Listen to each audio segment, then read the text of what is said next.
Hello students, कैसे हो आप सब। मैं निखिल सैनी एम से बोलो मैथ में आपका हार्दिक स्वागत करता हूं। आप सभी को स्वतंत्रता दिवस की बहुत सारी हार्दिक शुभकामनाएं। चलिए देखते हैं आज का जो टॉपिक है वो समुच्चय का प्रश्नावली 1 का सी का क्वेश्चन नंबर 5 से ये बताना है उचित उपसमुच्चय है या नहीं। क्वेश्चन नंबर 4 तक कंप्लीट हो गए थे। ठीक है, थोड़ा क्लासेस इस समय 1-2 दिन का थोड़ा डिले हो रहा है। ठीक है, इसके बाद 15 अगस्त के बाद रेगुलर आपको क्लासें मिलती रहेंगी। ठीक है, चलिए देखते हैं क्वेश्चन क्या कह रहा है। क्वेश्चन नंबर 5 में कह रहा है कि ये जो चिन्ह बना है ये उचित उपसमुच्चय का है।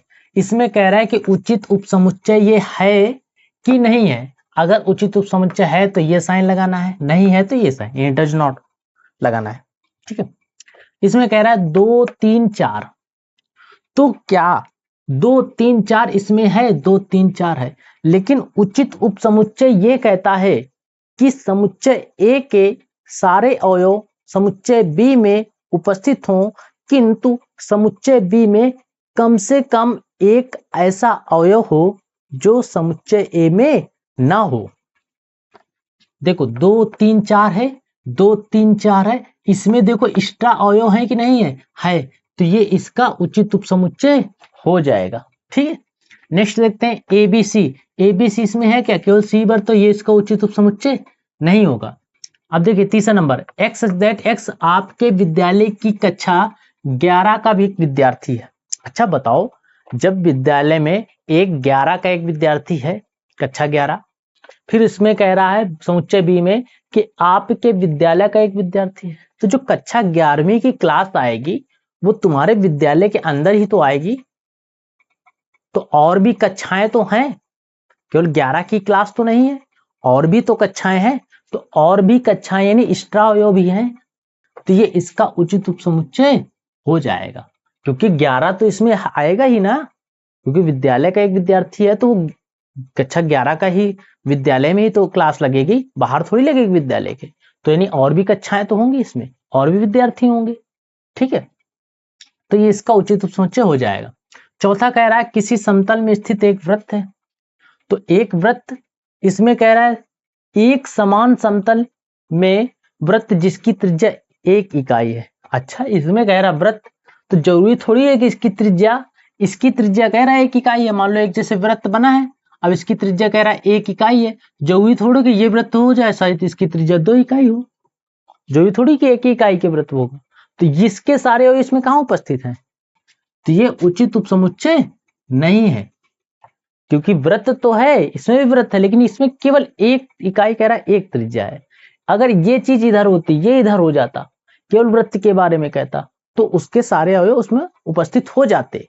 क्यों हो जाते, क्योंकि इसमें 1 त्रिज्या अगर इधर कहता तो इधर केवल वृत्त कहता, तो यानी हम सभी प्रकार के वृत्त बना सकते थे, 1 त्रिज्या वाले, 2 त्रिज्या वाले, 3 त्रिज्या वाले, इसलिए हो जाता। ये उल्टा दिया गया इसलिए इसका नहीं होगा। ठीक है, चलिए समझ में आया है तो आगे क्वेश्चन चलते हैं 5 नंबर पे। क्वेश्चन नंबर 5 कहता है एक्स दैट एक्स किसी समतल में स्थित एक त्रिभुज है। मान लो कोई समतल, समतल का मतलब होता है ऐसे प्लेन जगह, जैसे फर्श वगैरह बिल्कुल प्लेन होते हैं, उसको समतल बोलते हैं। ठीक है, किसी समतल में स्थित एक वृत्त है, सॉरी त्रिभुज है। एक्स दैट एक किसी समतल में स्थित एक आयत है। देखो त्रिभुज आयत दोनों अलग चीज है, इसका त्रिभुज इसमें आया तो इसका कोई लेना देना ही नहीं है, ये उचित उपसमुच्चय नहीं होगा। ठीक है, अगला देखते हैं, एक्स दैट एक किसी समतल में स्थित एक समबाहु त्रिभुज है। तो समबाहु त्रिभुज का मतलब जिसकी भुजाएं समान हो उसे समबाहु त्रिभुज कहते हैं। एक्स दैट एक किसी समतल में स्थित एक त्रिभुज है। देखो समबाहु त्रिभुज ये होता है, इसकी ये सारी भुजाएं समान हो, समबाहु त्रिभुज हो गया। इसमें कह रहा है किसी समतल में स्थित एक त्रिभुज है, तो त्रिभुज तो कई प्रकार के होते हैं ना, त्रिभुज तो कई प्रकार के भी होते हैं। ठीक है, तो यहां पर समबाहु त्रिभुज भी इसमें उपस्थित हो जाएंगे, सारे त्रिभुज बना दो तो उसमें एक समबाहु त्रिभुज भी तो बनेगा जाके, तो और भी त्रिभुज भी तो है एक्स्ट्रा, तो इसके जो सारे अवयव हैं इसमें उपस्थित, देखो इसमें समबाहु त्रिभुज इसमें भी तो आ जाएगा त्रिभुज में, इसमें केवल कह रहा है कि त्रिभुज है, तो त्रिभुज एक तो बनेगा नहीं, सारे त्रिभुज बना दो तो उसमें समबाहु त्रिभुज भी तो आएगा, तो इसका उचित उपसमुच्चय हो जाएगा। इसमें कह रहा है एक्स जेड एक समप्राकृत संख्या, समप्राकृत संख्या मतलब 2 4 6 8, तो पूर्णांक में 1 भी आता है, 2 भी आता है, 3 भी आता है, 4 भी आता है, तो सारे सम संख्याएं इसमें मिल जाएंगी ना पूर्णांक में, विषम भी मिल जाएंगे। ठीक है, तो इष्टावयव भी प्राप्त हो रहे हैं इसमें। देखो समप्राकृत संख्या इसमें मिलेंगी, सम के अलावा भी और सारी प्राकृत संख्या और भी संख्या मिल जाएंगी, इसलिए इसका उचित समुच्चय हो जाएगा। ठीक है, यहाँ पर अगर कोई दिक्कत में आई हो तो आप लोग कमेंट बॉक्स में जरूर कमेंट करिएगा, और ये चीज अगर समझ में आ गई तो इसको नोट कर लीजिए। अगला क्वेश्चन फिर चलते हैं क्वेश्चन नंबर 6 पे। चलिए देखते हैं क्वेश्चन नंबर 6 क्या कर रहा है। क्वेश्चन नंबर 6 कह रहा है कि a बराबर समुच्चय में दिया गया 1, 2, 3, 4, ये पूरा एक अवयव है। ध्यान से देखिए कि 3, 4 ये देखो समुच्चय लगा है, समुच्चय के अंदर तो ये एक अवयव है पूरा। फिर 5, इसमें टोटल 1, 2, ये 3, ये 4 अवयव हैं। ठीक है, अब इसमें बताना है कौन सा सही है और कौन सा सही नहीं है। देखिए इसमें कह रहा है 3, 4, तो 3, 4 अगर ये समुच्चय नहीं लगा होता इसके अंदर तो ये इसका उचित उपसमुच्चय हो जाता, लेकिन ये 3, 4 एक अवयव है, ये देखो एक अवयव है, तो ये बिलोंग कर सकता है, ये बिलोंग कर सकता है, ना कि ये इसका उचित उपसमुच्चय हो सकता है।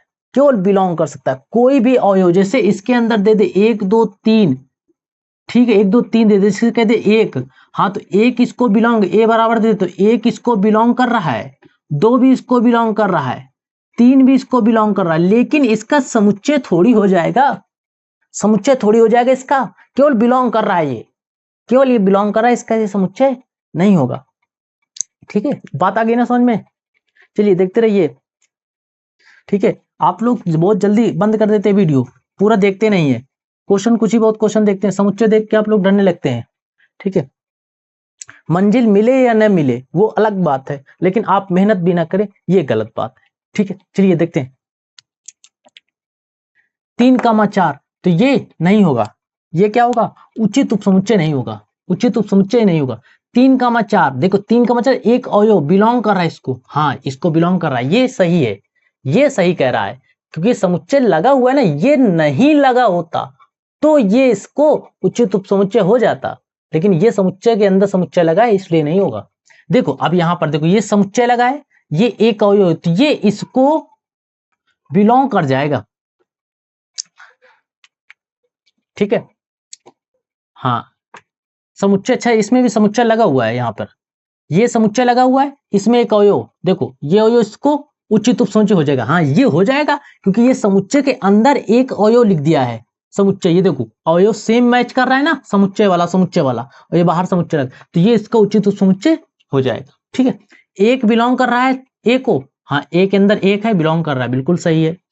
एक कहां हो जाएगा इसका उचित उपसमुच्चय, क्योंकि इसमें समुच्चय लगा होना चाहिए तब तो इसका उचित उपसमुच्चय होगा, तो ये गलत कह रहा है। 1, 2, 5 1, 2, 5 इसका हाँ समुच्चय हो जाएगा, ये हो जाएगा, बिल्कुल हो जाएगा, क्योंकि 1, 2, 5 कह रहा है, 1, 2, 5 देखो है, और एक्स्ट्रा अवयव भी है इसमें 3, 4 यानी एक ये अवयव है एक्स्ट्रा, एक अवयव इसमें एक्स्ट्रा है, इसीलिए ये उचित उपसमुच्चय हो जाएगा। ठीक है, चलिए क्वेश्चन नंबर 7 देखते हैं। क्वेश्चन नंबर 7 कह रहा है 1, 2, 5 1, 2, 5 बिलोंग कर रहा है, नहीं भैया ऐसे कैसे बिलोंग कर जाए, क्योंकि समुच्चय लगा है, समुच्चय लगा है तो बिलोंग नहीं करेगा। 1, 2, 3 1, 2, 3 1, 2 अरे भैया ये कहां इसके अंदर 3, ये तो समुच्चय के अंदर, ये तो साथ में अवयव जुड़ा हुआ है ना, ये भी नहीं होगा, ये भी नहीं होगा, बिल्कुल नहीं होगा। 9 5 कह रहा है इससे, 5 इसको कहां बिलोंग कर जाएगा, 5 बिल्कुल नहीं बिलोंग करेगा। 5 यानी रिक्त समुच्चय जो होता है, 5 इसका उचित उपसमुच्चय, हाँ 5 हो जाएगा उचित उपसमुच्चय, ये सही है। समुच्चय अरे ये भी नहीं होगा, ठीक है ये भी नहीं होगा। तो ये बात समझ में आ गई ना कैसे क्या होगा, कोई चीज बाहर अवयव लिखी है, सिंगल में लिखी अवयव उसको बिलोंग कर जाएगी, समुच्चय के अंदर है तो उसका उचित उपसमुच्चय होगा, यह समुच्चय उपसमुच्चय होगा। ठीक है, और आप लोग सबसे पहले क्या करिएगा, जो पीछे हमने 5 वीडियो समुच्चय की दे रखी है, पहले उसको नोट्स बनाइए, उसमें डिफिनेशन सारी लिखिए, फिर उसको पढ़िए, फिर आपको ये उचित उपसमुच्चय और उपसमुच्चय समझ में आएगा। डायरेक्ट आप केवल क्वेश्चन में आएंगे तो आपको समझ में कम आएगा, हम ये नहीं कह रहे हैं बिल्कुल नहीं समझ में आएगा, लेकिन आप समझने में बहुत ज्यादा प्रॉब्लम होगी, क्या है उपसमुच्चय, क्या उचित उपसमुच्चय, काफी ज्यादा दिक्कत होगी, उसको आप पढ़ लेंगे तो आपको बहुत अच्छे समझ में आ जाएगा। ठीक है, ठीक है, इसको नोट कर लीजिए।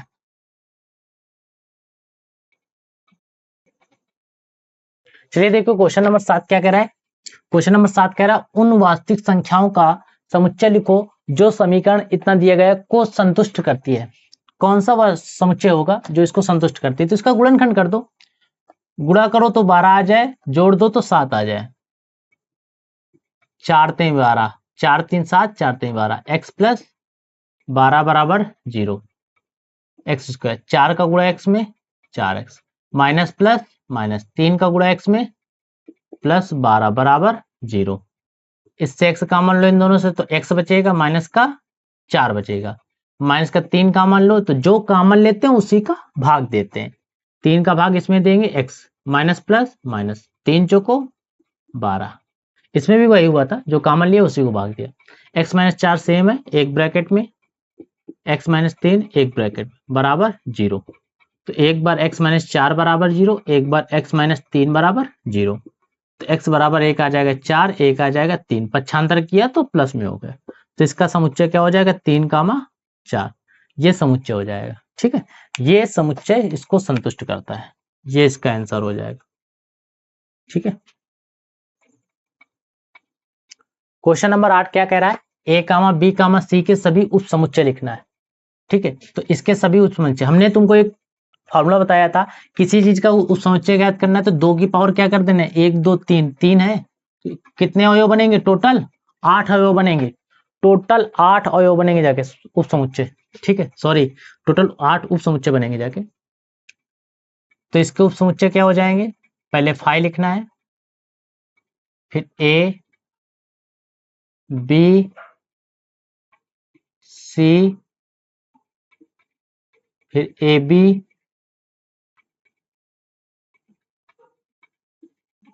बी सी सी ए,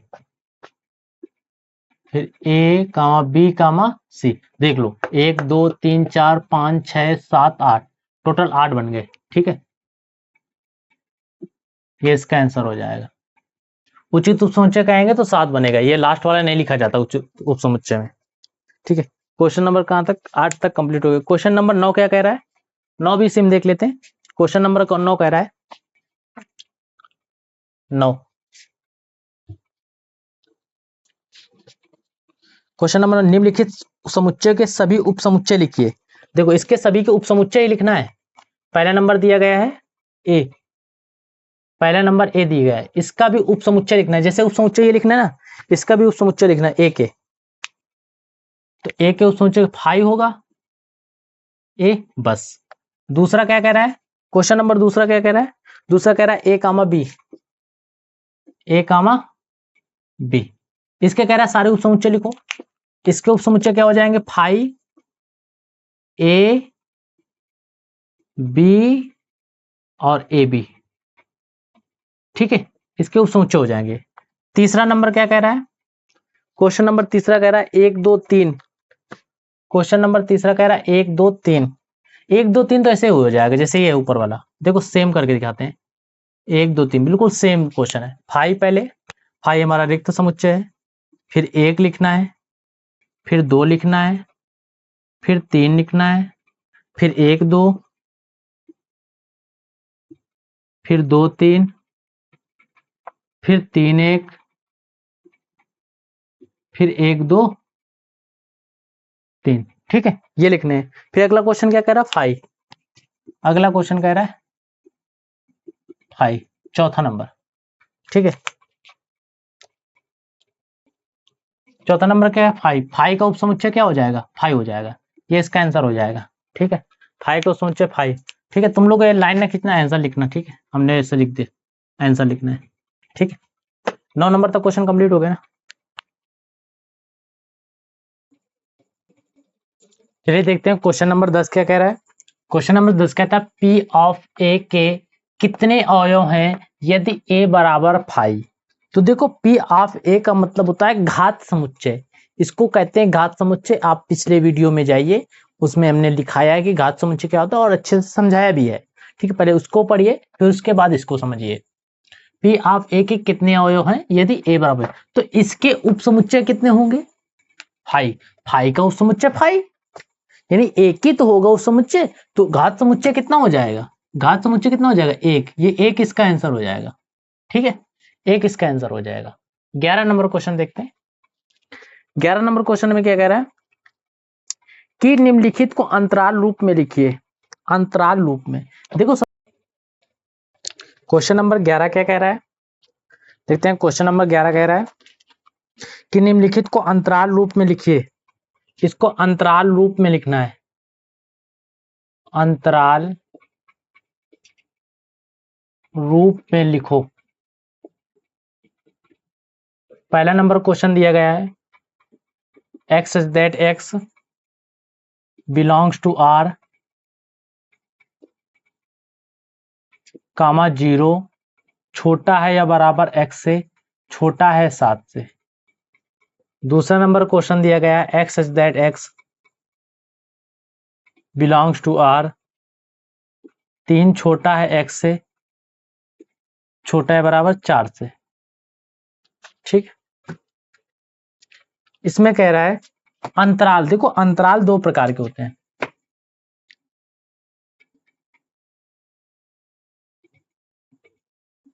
जैसे a कामा b लिखा है, इसमें a कामा b लिखा है, तो ये खुला अंतराल है। ये कौन सा अंतराल है, खुला अंतराल। इसको हम ऐसे भी लिख सकते हैं, ये बंद अंतराल है, ये बंद अंतराल है। इसको हम क्लोज्ड इंटरवल कहते हैं, इसको ओपन इंटरवल कहते हैं इंग्लिश में। ठीक है, उसको क्लोज्ड, इसको ओपन इंटरवल। ठीक है, इसमें कह रहा है इसको अंतराल रूप में लिखना है। अंतराल रूप में लिखना है तो क्या लिख सकते हैं, देखो जहां बराबर लगा है उसमें ये वाला साइन बनेगा, बंद अंतराल वाला, 0 कामा 7। इसमें बराबर नहीं लगा, इसमें 7, ये वाला चिन्ह। इसमें दोनों में बराबर लगा है तो 3 4, ये इसका आंसर हो जाएगा, ये इसका आंसर हो जाएगा। ठीक है, क्वेश्चन नंबर 11 कंप्लीट हो गया।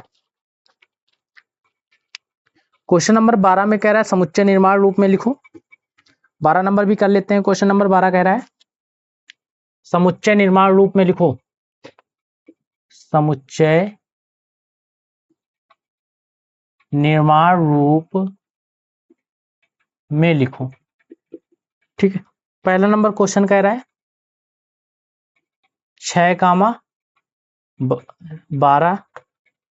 दूसरा नंबर क्वेश्चन कह रहा है -23 कामा 5। ठीक, इसको समुच्चय निर्माण रूप में लिखना है तो x such that x belongs to R, जैसे हमने इसको लिखा था इस रूप में, समुच्चय निर्माण रूप से इस रूप में लिखा, ये समुच्चय निर्माण रूप है और ये हमारा किस रोस्टर रूप है, तो इसको रोस्टर रूप से समुच्चय निर्माण रूप में लिखना है। ठीक है, अंतराल रूप में लिख, सॉरी हाँ, ये अंतराल रूप है, समुच्चय निर्माण रूप है, तो इसको अंतराल रूप से समुच्चय निर्माण रूप में लिखना है। 6 कामा 12 है तो 6 छोटा है, बराबर चिन्ह नहीं लगेगा क्योंकि छोटा वाला ब्रैकेट लगा है, x छोटा है बराबर 12 से। ठीक है, इसमें x is that x belongs to R, -23 छोटा है बराबर x, फिर इधर 5 हो जाएगा। इसमें बराबर चिन्ह लगेगा क्योंकि ये वाला चिन्ह आ गया। ठीक है, इतना कंप्लीट हो गया ना। क्वेश्चन नंबर कौन सा है 12। क्वेश्चन नंबर 15 16 17, बस 3 ही क्वेश्चन बाकी हैं। 3 क्वेश्चन में 4 5 5 क्वेश्चन है। क्वेश्चन नंबर है 14 15 16 17 17 तक। ठीक है, 17 तक आ गए, हम नेक्स्ट वीडियो में आपको दे देंगे। ठीक है, नेक्स्ट वीडियो में आपकी प्रश्नावली से आपकी कंप्लीट हो जाएगी। लेकिन आप लोग थोड़ा थोड़ा जरूर पढ़ना है, लेकिन आप लोग क्लियर पढ़ रहे हैं, सारी चीजें एकदम से लेते हुए चल रहे हैं और ज्यादा क्वेश्चन एक्स्ट्रा क्वेश्चन के साथ आप लोग पढ़ रहे हैं, ये भी तो देखिए।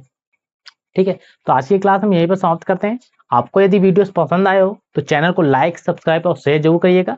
ठीक है, और आप सभी को ये चीज बता दे रहे हैं कि क्वेश्चन नंबर जो 12 तक हो गए हैं, आप लोग इसके नोट्स बनाइए और उसमें जरूर लिखिएगा। अपने मन से करने का प्रयास करिए, नहीं कर पा रहे फिर आप वीडियो को देखते रहिए, आगे बढ़ाते रहिए। वीडियो को जरूर देखें, एक बार क्लियर करें कि नहीं हमारा क्वेश्चन सही है या नहीं सही है। ठीक है, जय हिंद जय भारत।